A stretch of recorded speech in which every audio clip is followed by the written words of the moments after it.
Hello YouTube.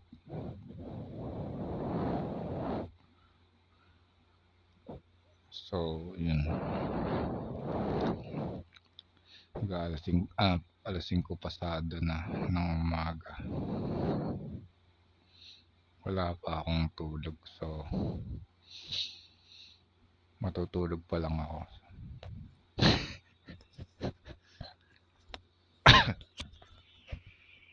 So, gusto ko lang mag-share ng mga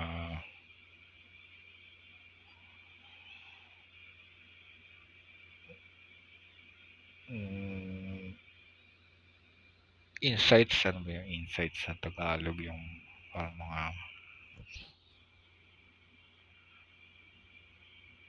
pananaw ba yun? Yung pagka sa gantong edad na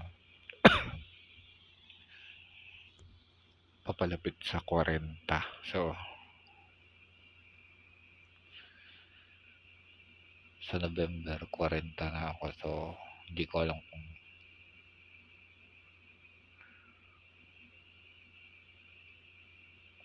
aabot ako sa birthday ko. Yun. Pero sa physical na kalagayan, hindi naman ako hindi naman ako yung nanghihina na hindi na makatayo. Tas wala nang gana kumain.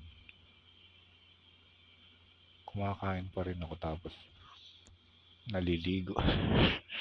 Kasi yun, iba na yung responsibilidad na hindi katulad nung 3 taon lang nakalipas. Hindi ako yung gumagawa ng mga ibang ginagawa pa ng parents ko. So, ibang-iba ngayon na yung mga dati kong gustong gawing activity. Hindi, meron pa rin akong yung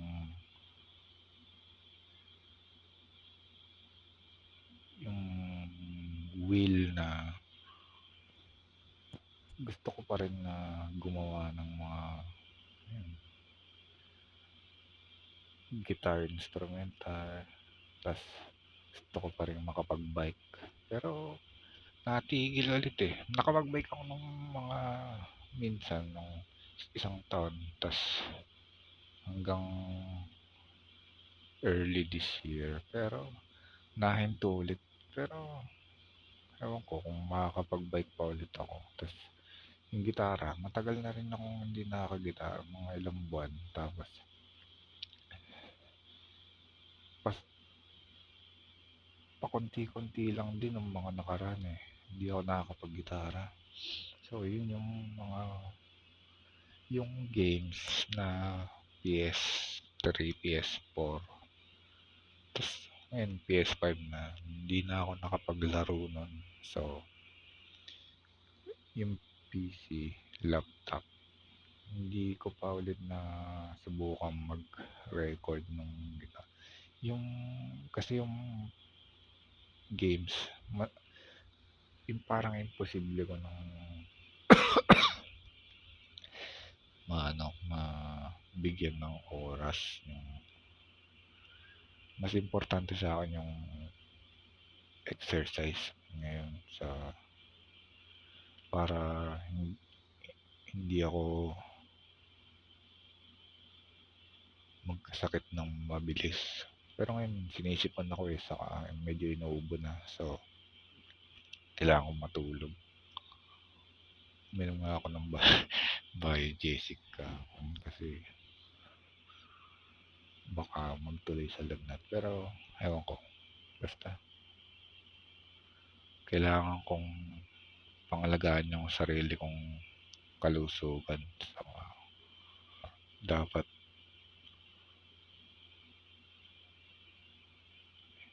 yan, kailangan kong kailangan ko na mag-asahan din. Wala eh. Pagka ganun, iba yung iba yung naging ano, yung landas ng buhay ko kumpara sa mga kaedad ko saka yung mga kasi yung normal na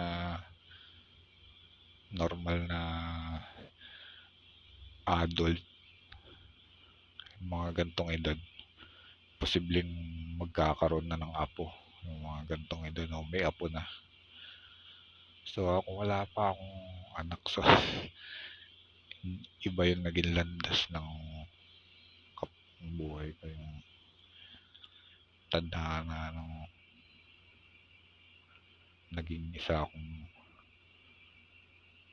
yun yung matandang panat. Pero ayos naman, hindi naman ako ganong kalungkot dahil hindi naman ako kinukulang sa ibang bagay. Kulang ako sa may mga kulang din na mga bagay bagay na meron yung iba. Tas nakikita ko rin yung kakulangan din ng iba na meron naman ako. Kaya hindi ako ganong kadesperado na sumuko sa buhay. Kaya yun, yung iba kasi pagka gantong edad, marami ng mabigat na suliranin yung pinagdadaanan. So, sa kalagayan ko, hindi pa naman ako sa tingin ko sinusubok ng Diyos na pinakamabigat na pagsubok. Hindi pa dumarating sa tingin ko yun, yung ganong klaseng pagsubok sa akin. Sa tingin ko, papalapit pa lang. So, yun.